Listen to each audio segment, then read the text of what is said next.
Good evening, ladies and gentlemen. I am very delighted to introduce our AIG Women's Open champion, Lydia Ko. Lydia, incredible effort. How are you feeling? It's been a crazy past few weeks. Something that was too good to be true happened, and then I honestly didn't think it could be any better, and here I am as the AIG Women's Open champion here this week. And obviously that being here at the old course at St. Andrews, it makes it so much more special, and I just loved being out there this week. I had a lot of family members here with me, and when I played here when I was 16 in 2013, I think I was 16.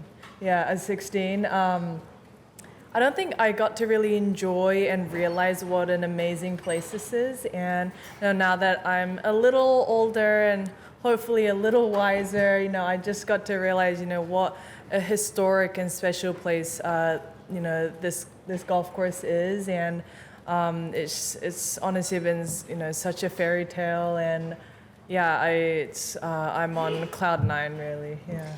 Incredible, and we'll have our first question from Martin Dempster, please. Congratulations, Lydia. You hit some great shots out there today, but how good was the second shot at 17, given the conditions at the time and the sort of challenge you were faced with that shot?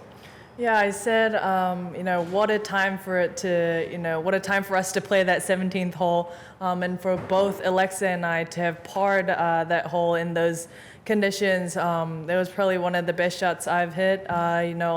On 15, I thinned my 3-wood into the green and hit into the bunker. So my biggest goal was to make solid contact. And honestly, it was so windy and rainy. I saw that the ball was heading towards the pin, but I had no idea that it was on that second tier. But yeah, in ways, because of the conditions, I could only hit one club. It was 3-wood or 3-wood, and the back was completely out of play because I couldn't reach it. So it was nice to just be able to hit make an aggressive swing at it. But yeah, that's probably one of the best punch shots or shots I've hit coming down this stretch. St. Andrews with a Scot on the bag. Talk us through how important Paul has been this week and since he picked up your bag. Yeah, I said he's one up on me. He won in Carnoustie with Anna, and now here. Paul is a very positive person, and I think when the conditions are tough or things aren't going your way, it's very easy for all of us to kind of just spiral down and be not a little bit negative, but he's always got a positive outlook on things, and obviously he has a lot of experience, growing up playing in Scotland, and he was telling me that one of the rules officials joked last week that they don't know how there could be any professional golfer in Scotland, with the weather, nobody would want to play golf. So it's been great to have somebody like a veteran like him to help me, and for us to have, I think, 3 wins together, it's been great. And I know that when we first started, I wasn't playing my best, and I think the first event we worked together, I shot an 81 on the 3rd round, and if I was in his shoes, I would have had not as much of a belief in my player, because it's not really a common score that I think all of us shoot on a day-to-day. But he's stuck it out with me, and he has really believed in me, and I'm very grateful to have a team that has kind of been on this journey, no matter if I'm playing really well or not. Sean, please. When you leave the 16th tee, you've got a 2-shot deficit. At what point do you realize that it's tied, and what does that do to your mind? No, I hit actually a pretty solid tee shot on 16, but just didn't cut as much as I thought. And I was in the rough, and I got a little bit of a flyer, so I ended up being in the fescue past the green, and I just didn't want to make 2 consecutive bogeys coming down the stretch. And no matter if I was 5th or leading, I think the position didn't matter. It's just I didn't want to end my championship that way. And I had my 3-footer, and I looked back towards the leaderboard that was there, and it said I was tied for the lead, and the 3-footer kind of seemed a little bit longer at that time because I thought it was a straightforward putt, but then I was like looking at it from all sorts of directions because I was like, wow, like I don't want to, keep making mistakes, so, over and over. So, holding that and, 17 was going to be difficult for, every single person that teed up this week. And I just wanted to finish in a way that I could be proud of, not just, the score, but, with my commitment and my approach to, these shots. So, yeah, 16 was when I first knew that I was tied. And then my goal was to make par on 17 and then make birdie on 18 because I just wanted to make birdie on 18 period this week. And when I hit, just before my second shot on the 18th, I realized that, I was tied for the lead, and I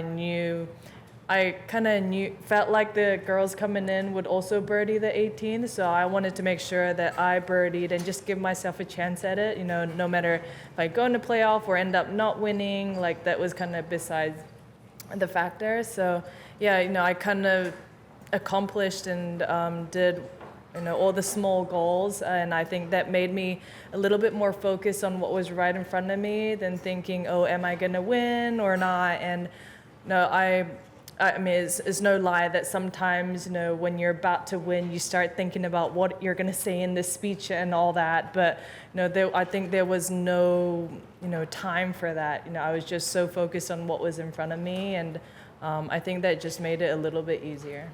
The lie quickly beyond 16, hard for us to tell what it looked like.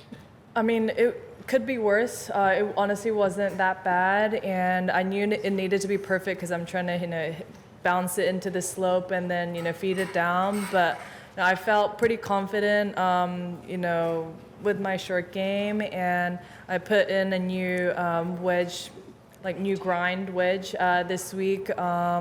Even compared to last week, just because I thought the conditions would suit this grind better. So yeah, it's ended up being really useful around the greens, and it was kind of the perfect shot. So yeah, it was I couldn't have hit that shot any better, but I did get lucky with the grass because it is a bit of a hit or miss when you do hit in the long stuff. Beth Ann. Congratulations. You've been really honest in recent years about both the highs and the lows. Now that you have another major championship victory, how hard was it to wait for the third one? I honestly, like the only bit I remember of winning the Chevron Championship, the ANA at the time, is jumping into Poppy's Pond and holding my nose going down because I didn't want to get water up, up my nose. And that's about it. It feels like it was such a long time ago. I've had my fair share of ups and downs, in between 2015, 16 to 2024. And a lot of things have happened. And I think when things are going well, it's kind of hard to think about when you're not playing well because all you're really doing is just enjoying that moment. And on the other hand, when things aren't going well, you feel like you're never gonna get out of that lull. And I've been in both of those positions, and I thought, what, I'm very fortunate to say that I am a major champion and a two-time major champion, and so I've got nothing to lose in that sense. And my husband, I remember, asked me this like last year, and he said it was a very like aggressive question, but he was like, would you rather have our dog and not win a major again, or not have him and win a major? And I said, no, I want to have Kai, and because I'm really proud to say that I've won a major championship. Like, he's a new love of my life. So it's like I said, I won't even though I'm a golfer and to win a major championship is probably the biggest thing for all of us. I said I wouldn't trade it, just even if that guaranteed me my third major win. And now I can say I have both, which is pretty cool. But yeah, it's difficult, and we're all trying to peak at the 5 majors, but that's it's hard to kind of time that. And how do you time that? You know, you're just waiting for that moment. And, you know, of all the majors, I didn't think this one would be the one that I'd win for my third time, just because I haven't really been in contention very much. I said I told Manny Pei Chen yesterday that I haven't really teed off at 2-something p.m. at this championship before, because she asked me, like, do you guys always tee off this late? And I said, I don't know. I haven't really teed off this late before. So it's just, of them all, I probably thought my chances would be the slimmest. But I had so much fun this week, and I just really enjoyed it. And sometimes when I hit like bad shots, I just laughed because that's all I could do, and just was trying to, salvage the par from there. So I think I had a different perspective on how I played this golf course, whereas normally I think if it was this windy, I would be complaining about the draw or the wind or all of that. We'll take the final 3 questions in the room, so starting with Ali over here, please. Congratulations, Lydia. You're in such a special place here in St Andrews. What are your plans to celebrate tonight? My sister says she was talking to my husband, and I don't think any of us expected for me to win, that she was like, oh, let's go to the Thai restaurant and just eat after the round. And I don't know if it's open then, so I don't know if that's still on the menu, but I've been fortunate enough to stay at the Russex hotels, and I always eat a burger, very high. Most of the time I eat a burger after a Sunday's round, and so there's a high chance I'm gonna do that. But I'm fortunate, my mother is here this week, my sister, my husband, and my brother-in-law left this morning. But to have family and Paul to kind of celebrate together, we're excited. And but I have a 5:50 a.m. flight to catch tomorrow, so I think there will be very little sleep before I take that flight. Great. Sarah, please.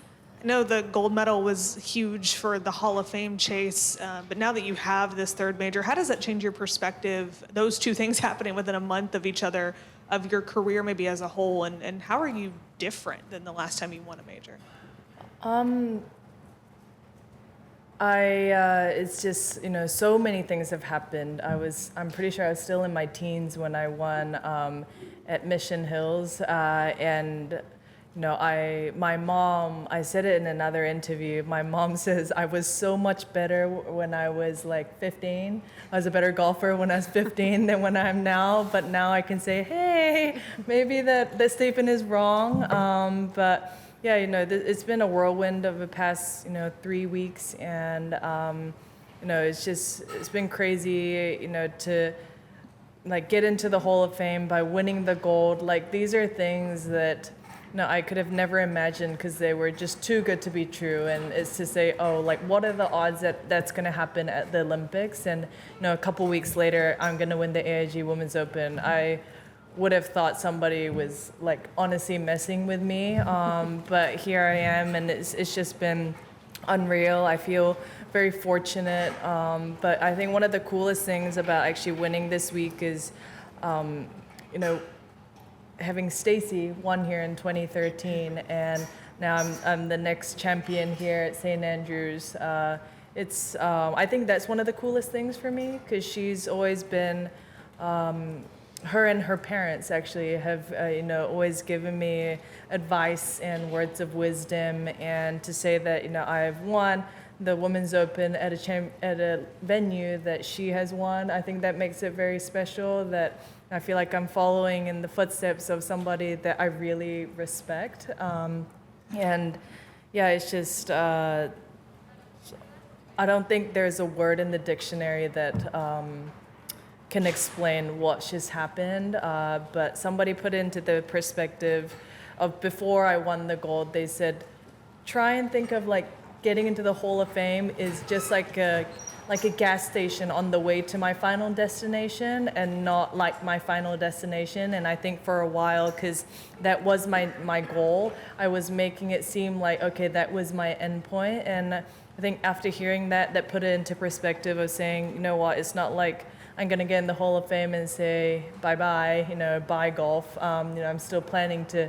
play, so I think that just made it easier to say, if it's going to happen, it's going to happen, and then I'm going to also focus on what's in front of me. And I think these past 3 weeks was kind of like I think good representation of that kind of scale. And our final question from number 1 over here, please. Next year, the Women's Open goes to Wales for the first time. New Zealanders have got quite a good record in Wales. You must be looking forward to going there as defending champion. Are you talking about the rugby? Yeah. I'm pretty sure this is like a rugby question. I've never been to Wales personally, so it's exciting to go to these new venues. I'm not entirely sure if the Women's Open has been there before. No, it's it Royal Royal Porthcawl, right? Yeah. So I'm excited to go, and I was, we saw our preliminary schedule, and I was, I'm going to do this and do this. So hopefully, my family can go, with me there. But I think that's one of the coolest things as I've gotten a little older is I've just been able to enjoy these places a little bit more. Whereas before it was very hotel, golf course. But now, I'm going to some of these different restaurants and just, taking all these views and the venue in a little bit better. So yeah, I'm excited to go to a new country that I've never been to, and it's it's going to be pretty crazy to say that I'm or feel that I'm going to be the defending champion there in Wales. Well, Lydia, thank you very much, and congratulations once again. It's a delight to have you as our champion. Thank you. Thank you. Thank you. Thank you.